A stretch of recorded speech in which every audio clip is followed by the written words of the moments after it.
Good afternoon. Inshallah, you enjoyed your lunch. At the same time, it's a good time to let ourselves know and remind ourselves that inshallah we should be aware of different ideas that we may or may not agree with. In a humble way, I'm a student, but at the same time we're in the same environment and society, that if we are not aware of what is going on in our society, we are going to get surprised, as Imam Ja'far al-Sadiq has mentioned in one of his sayings. So the more we are aware of the environment and the things that are going on, we are more prepared, inshallah, to deal with this kind of problems. And there are many, many serious problems that, inshallah, we as Muslims are supposed to prepare ourselves to deal with it, to become the solutions to those problems which are not at the service of the people, inshallah. It is my great pleasure to introduce to you Professor Yahya Michaud. Professor Michaud is a professor of Islamic Studies and Christian-Muslim Relations at the MacDonald Center at the Harvard Seminary. He is the current editor of the Muslim World Journal, very, very useful journal. He has published numerous books and articles. I don't want to take more of your time, and inshallah, he will take over. Professor Michaud, thank you very much.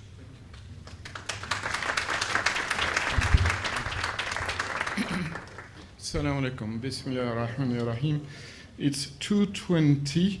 We have until 3:30, so I suggest that all three speakers speak each for 20 minutes. I will be very brief, and then the floor will be yours for questions, not comments, not interventions, brief questions, and I will be very strict. I believe in vilayat faqih in relation to questions and answers.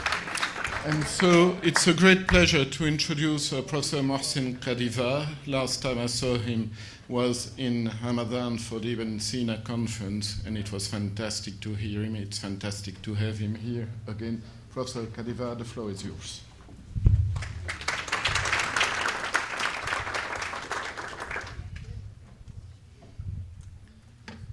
Assalamu alaikum. بسم الله الرحمن الرحيم الحمد لله رب العالمين وصلى الله على محمد وآله الطاهرين.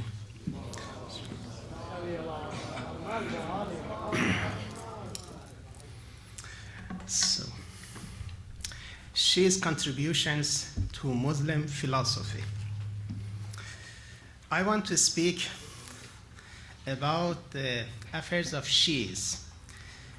I do not believe in Shi'ite philosophy or Islamic philosophy. So I want to say something about the philosophy of Muslims or philosophy of Shiites among Muslims. I will make 9 points briefly today. My first point is most of the Muslim philosophers were Shiites. We have 3 schools of philosophy: peripatetic philosophy, falsafatul mashra, illuminative philosophy, falsafatul ishraq, and transcendental philosophy, hikmatul muta'aliyah. And for the first one, hikmatul mashra, we have al-Farabi and Avicenna. The founder of the second was Suhrawardi, and the founder of the third was Mullah Sadra. Among these 4, only Suhrawardi was non-Shi'is. It means that Farabi and Avicenna probably were Shi'is, and Mullah Sadra also were Shi'is. If you want to know something about the Shi'ism or Al-Farabi, the best book for it is Kitab al-Millah, that was published by Mohsen Mahdi some years ago, and if you read it, you will be sure that he was Shi'i. And Murtaza Mutahhari wrote a very nice part about 33 generations of Muslim philosophers, and he proved that most of these philosophers were Shi'is.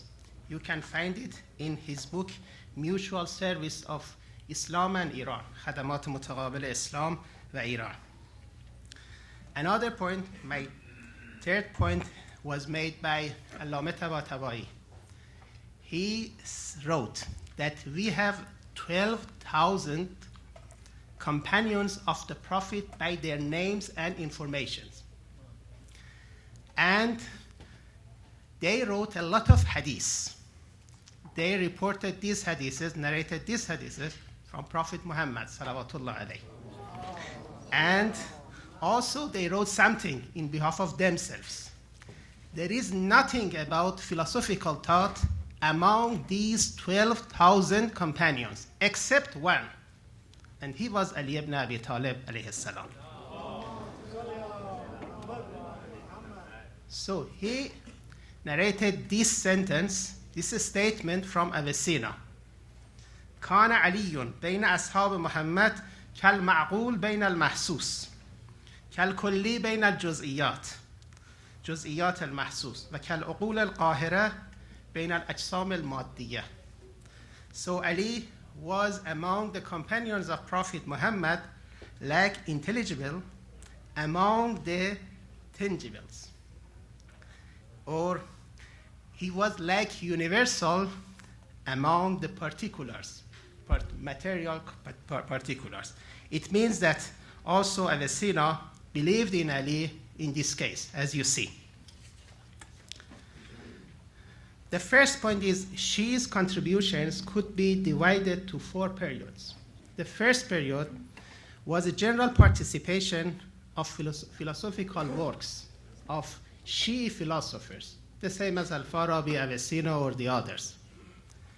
The second period was the reform that was made by Khaja Nasiruddin Tusi. So he made philosophical theology. He was philosopher, he was theologian, but what he had done, he made philosophical theology. And it has 2 approaches to his work. It was good for theology, or maybe it was ruining the theology. 2 different approaches to the affair of Khaja Nasir Tusi. The third one that happened in the time of Safavid dynasty was the philosophical commentary on Shi'i hadith. They are not theologians. They were philosophers that wrote some important books as the commentary of hadith. The first one in this case was Mir Damad. His words are so difficult for understanding, but he wrote several books on the commentary of hadith of Shi'i Imams. The other one was Qazi Sayyid Qumi. Maybe the best commentators of the Shi'i hadith was Qazi Sayyid. And also Mullah Sadra wrote about some commentary on the several parts of Usul al-Kafi. And another scholar, Mullah Hadi Sabzewari, wrote something about the Sharh Da'a al-Sabah, the prayers of the morning, and also Sharh Asma al-Husna. And Mullah Abdullah Zunuzi, he was the philosopher of the School of Tehran, philosophical school of Tehran. He wrote Anwar Jaliyah, that was edited by Sayyid Jalaluddin Ashtiani.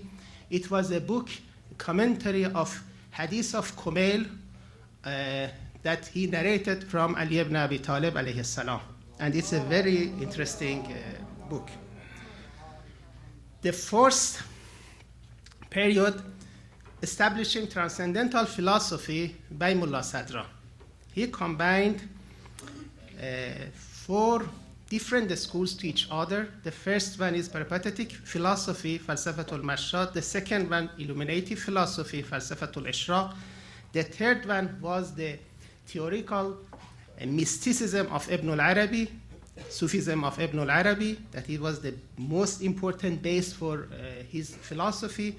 And the fourth one was the verses of the Quran and the teachings of Shi'i Imams. And I want to focus in the last source of Mullah Sadra. So maybe you will have a question that how can philosophy could be based on some religious scriptures, the same as the Quran or the Hadith.